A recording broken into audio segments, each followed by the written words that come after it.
Bouddha a dit: ne te contente pas d'agir, sois là. Bonjour et bienvenue sur Choisir de s'épanouir. Aujourd'hui, on se retrouve pour un nouveau podcast sur le thème de la communication qui s'appelle l'art de l'empathie. Je l'ai appelé comme ça parce que finalement, l'empathie, c'est véritablement tout un art. Moi, en tout cas, pendant longtemps, j'ai pensé que je témoignais de l'empathie aux gens en leur disant «je comprends, j'ai vécu la même chose» ou encore en les réconfortant, alors qu'en fait, ce n'était pas de l'empathie. L'empathie, selon le dictionnaire Larousse, c'est une faculté intuitive de se mettre à la place d'autrui, de percevoir ce qu'il ressent. L'empathie, c'est considérer la personne dans son expérience émotionnelle, dans ce qu'elle vit et ressent à l'instant T, la valoriser et l'honorer. Et on l'honore en étant pleinement présent et en écoutant pleinement.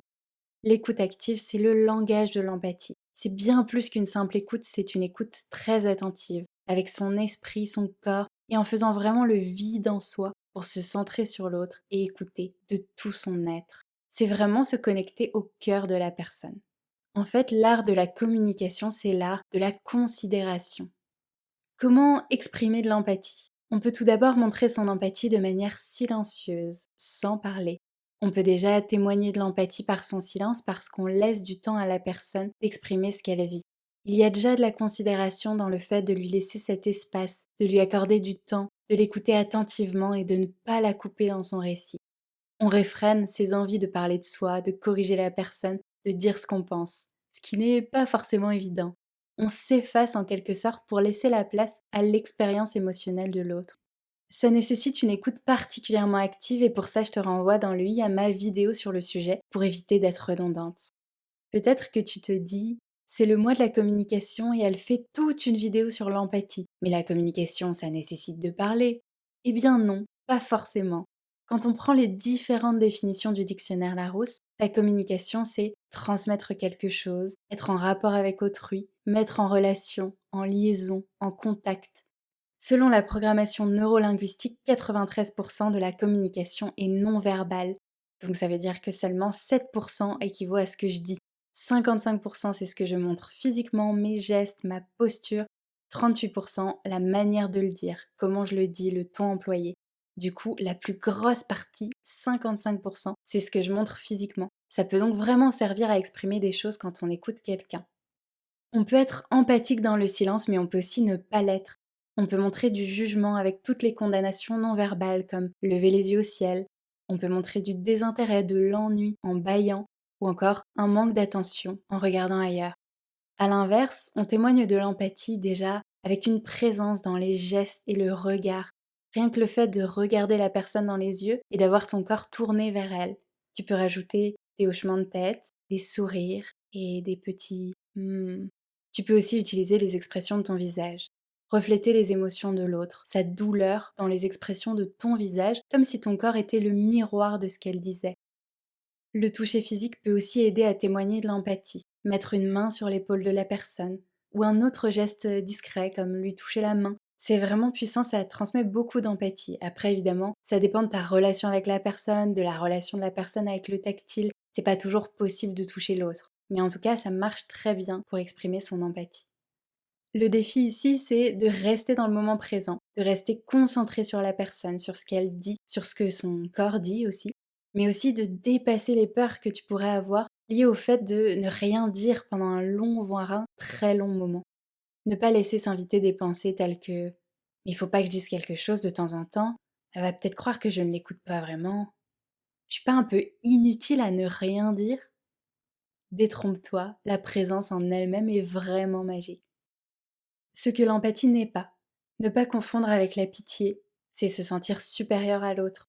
L'empathie, il y a cette idée d'égal à égal et justement de se dire j'ai eu des expériences, une culture, une sensibilité, des valeurs, et tout cet ensemble fait que je vis chaque situation d'une manière unique, qui m'est propre, et c'est pareil pour l'autre. Donc j'accepte l'autre comme il est à cet instant T, parce qu'on est très similaires et en même temps très différents.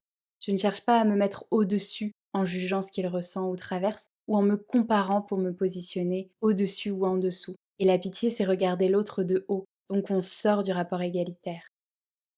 L'empathie, ce n'est pas non plus de la sympathie. Être empathique, ce n'est pas être soi-même triste ou en colère avec l'autre, ou se sentir relié uniquement parce qu'on a vécu une expérience similaire. On peut ressentir de l'empathie pour la souffrance de quelqu'un, même si c'est une situation qui est très loin de ce que l'on a pu expérimenter. L'empathie, c'est voir les choses du point de vue de l'autre.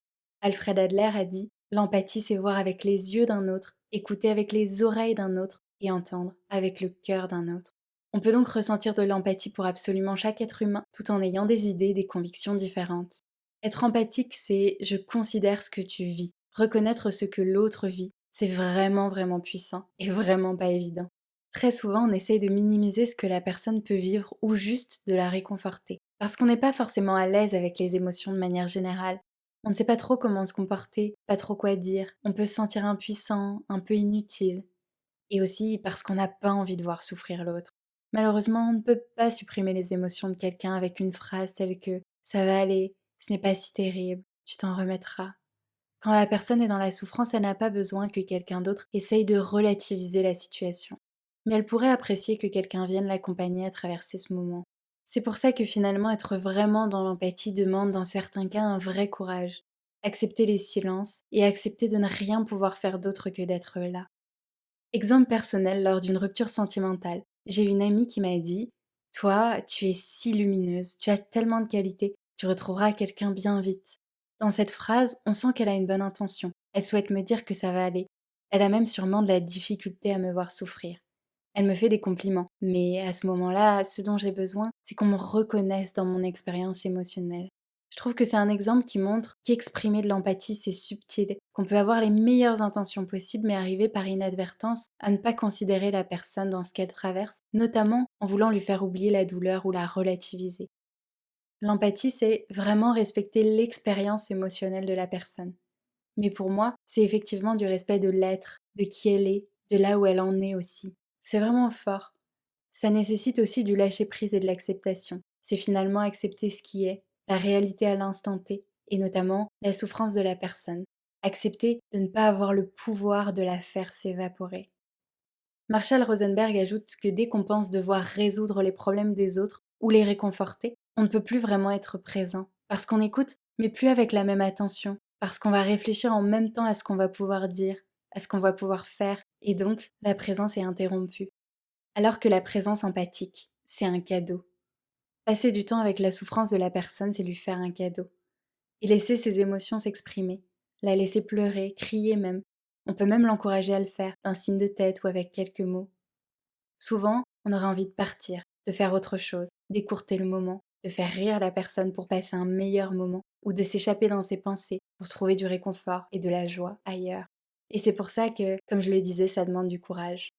Marshall Rosenberg a écrit: la capacité à accorder son attention à quelqu'un qui souffre est quelque chose de très rare et de très difficile. C'est presque un miracle.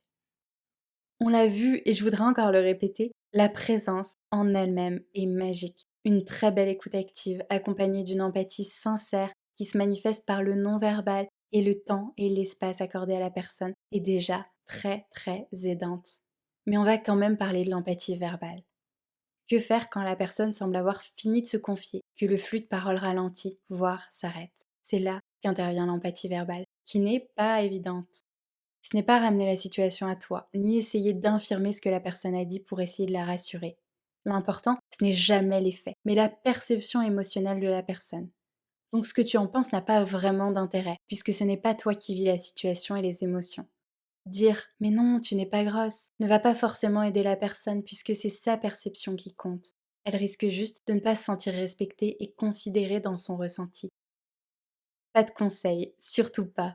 De manière générale, qu'une personne se confie ou que ce soit une discussion autre, stop au conseil non demandé. Stop au «à ta place je ferais», «tu devrais faire ça pour te sentir mieux». C'est très dur, je sais. Moi-même, je donne encore parfois des conseils alors qu'on ne m'avait rien demandé, et alors même que c'est un sujet qui m'énerve. Mais parfois, il faut bien l'avouer, c'est presque plus fort que moi. Dans tous les cas, une personne qui a vraiment besoin de tes conseils saura te le demander. Revenons à ce qu'il est possible de dire. Dans l'empathie verbale, c'est la reformulation qui est l'outil le plus efficace. Déjà, reprendre les mots de la personne.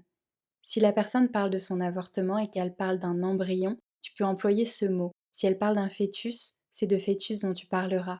C'est important de reprendre les mots de la personne parce que chaque mot a un sens différent pour chacun d'entre nous et ça correspond à une sensation, à une émotion personnelle.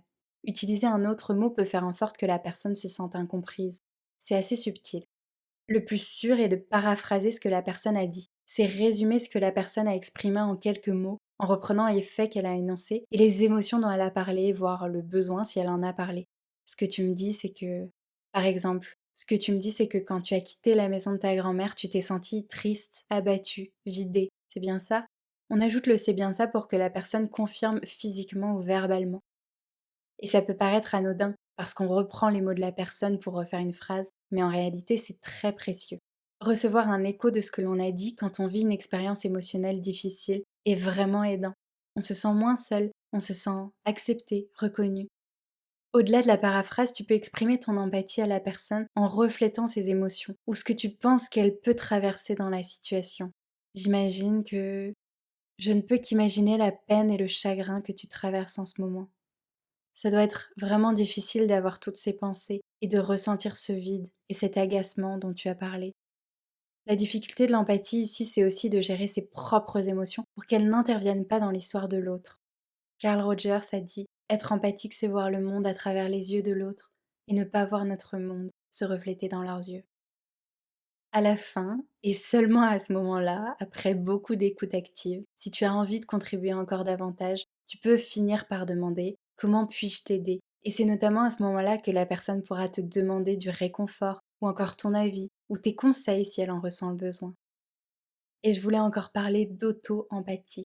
Tout ce que j'ai expliqué dans ce podcast peut s'appliquer à soi.